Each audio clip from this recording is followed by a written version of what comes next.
InsideThunder.com. Powered by Wheeler Whitlock Insurance.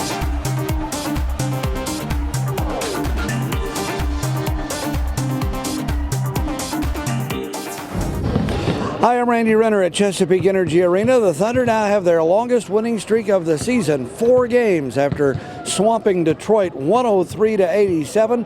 Thunder with a dominant performance in the second half, especially on defense. They held the Pistons to just 32 points in the second half. Kevin Durant finished with 34 points. Enes Kanter, Russell Westbrook, and Serge Ibaka all had 14. Andre Drummond, who came in averaging 18 points and 18 rebounds a game, was held to 15 points and just 7 rebounds. So a great job on him on Friday night. Afterwards, we heard what Billy Donovan had to say after the game. Well, I thought for us definitely a tale of two halves. I thought our defense in the second half was just terrific. And maybe they missed some shots, but I thought our energy was at a really high level. I thought we protected the rim really well. We gave up a couple threes, but we got back into the game pretty quickly. First half, I think everything offensively, defensively just seemed a little bit out of sync. Step slow, step behind. Didn't really offensively have the ball movement, the player movement that maybe we had last game. And then I thought defensively a step behind, and they hurt us at the rim, and they hurt us from the three-point line. And that's where they're really, really effective, is when they can do those two things. And I thought in the second half our guys did a great job of taking those things away and really locked down defensively. Kevin had obviously a summer full of rehab and then the hamstring thing. Are you surprised at all at how quickly his handle's back, his shot, just how smooth he just came back in the lineup and he's doing it? The one thing, Anthony, I'd say about him that really has been remarkable, I've been around the game a long time, and you've been around players that are hurt. He pushes everything to the limit in terms of what he can do. If he's allowed to, stand there and stationary shoot without jumping or moving, he'll sit out there for an hour and do that. He'll sit there and sit in a chair and work on his ball handling. He's always finding ways to get better. And I really, for as talented and as good and as special of a player he is, I think the one thing that gets lost on him, my opinion, is his work ethic, because a lot of people don't get a chance to see it on an everyday basis. And even with the hamstring stuff, just the rehab several times a day to be in there to get the rehab, and then whatever he can do with a basketball, he's going to do. And he finds ways to constantly try to make himself better, even when maybe physically he's not able to run and jump and do those things. And I'm not surprised because of just his focus, his attention to detail, and just how he's always looking for ways to improve. Nick Gallo, OKCThunder.com. Obviously a tale of two halves, as you said, but the one thing that seemed consistent was the way you rebounded the ball. What were you able to do in that department, I guess, to be successful? Well, I thought we did a really good job. Steven and Enes and Serge, and even Nick in the first half, those 4 guys were phenomenal in the front court. They didn't really allow Drummond a lot of deep post catches. He made a few baskets. They really did a great job of keeping him off the backboard. We did not give up a lot of second chance opportunities most of the game. And I think you got to give a lot of credit to those guys, because those guys were really zeroed in and locked in, because I think they knew with Drummond, and I said this before the game, it wasn't so much about the total number of rebounds, but it was really about the offensive rebounds, and they did a really good job of limiting those. Russ had 11 turnovers, didn't shoot that well. With the Reggie Jackson thing lingering over this game, do you think maybe he was a little bit, too amped up maybe? Yeah, I don't know. I mean, Russell's a great competitor. He seems the same to me every game. That's probably a question for him. I like I said before, he's the one guy and he's unique because you never have to worry about him coming ready to play. So whether or not he was amped up or not, it's probably a good question for him. But he always comes ready to play. In the game previous to this one, when Russ and Kevin went to the bench, gave back a lead, and Brooklyn was able to come back and tie. I mean, how big was it for your guys to be able to, your second unit, to be able to sustain that in the beginning of the fourth quarter tonight? Well, I thought that was key. They did a really, really good job, our bench. I think the one unsung hero of the game, in my opinion, is Andre Robertson. He did a great job. We played him the whole third quarter and then part of the fourth until they subbed. It was some hard matchups out there because they really kept Morris at that small forward spot. So if you have Dion and Anthony in there together with DJ, which is the way we had been playing, we were having a hard time on post-ups and having to come over and help, and we were in rotations and giving up shots.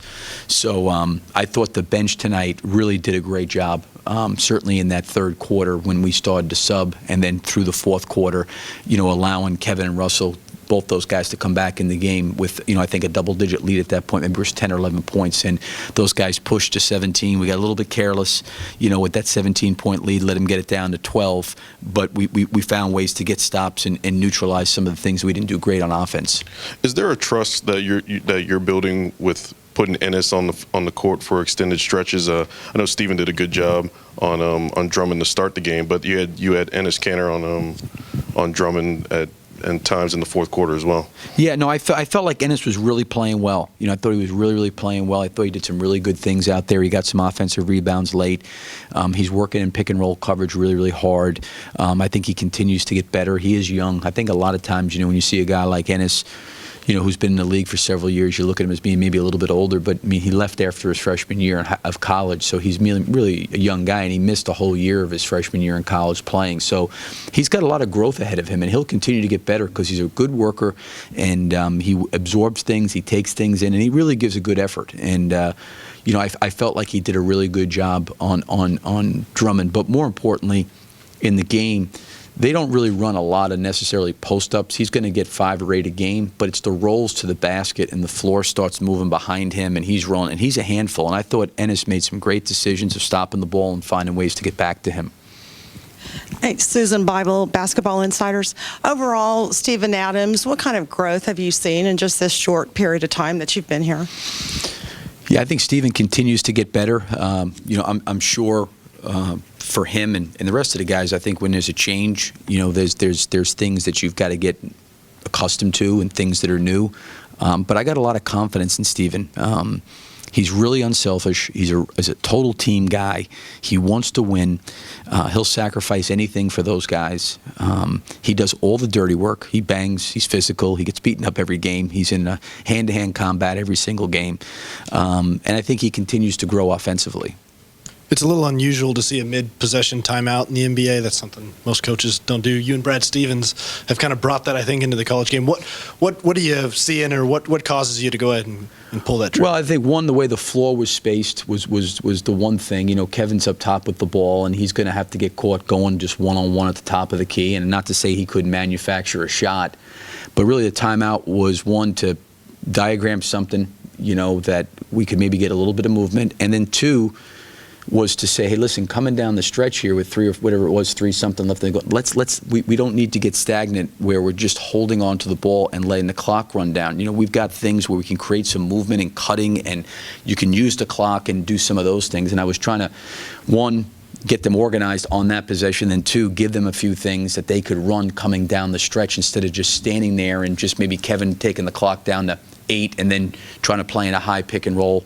And so I felt like, listen, with these guys, 8 seconds is a lot of time on a side of the bounds play. There was enough time, I think, to get something off. But the way the floor, everybody was stationary, everybody was standing. Kevin had the ball. I think everybody was just anticipating he's just going to go one-on-one, and I just said we can't. We got to get some more movement than what we had the last couple possessions. Why do you think NBA coaches don't typically do that? Oh, I don't know. I mean, I just kind of, to be honest with you, I go off a feel. It's kind of what I'm doing. I don't know. I certainly look at the shot clock. I wouldn't take one with 2 seconds on the clock, but there was enough time there where we kind of came down. Dion had it for a couple dribbles, and he threw it to Kevin. Kevin kind of dribbled around, and then we got nothing going. So, at least to create some movement and get some better spacing. I mean, Kevin, I think, ended up shooting the ball anyway after the timeout, but we got him in some space in an open area of the floor where he had a little bit more to do. On the play than maybe the way the floor looked at that point in time. So, I mean, I can't answer for the other coaches. I'm not sure. Billy Donovan very happy with that performance, especially in the second half.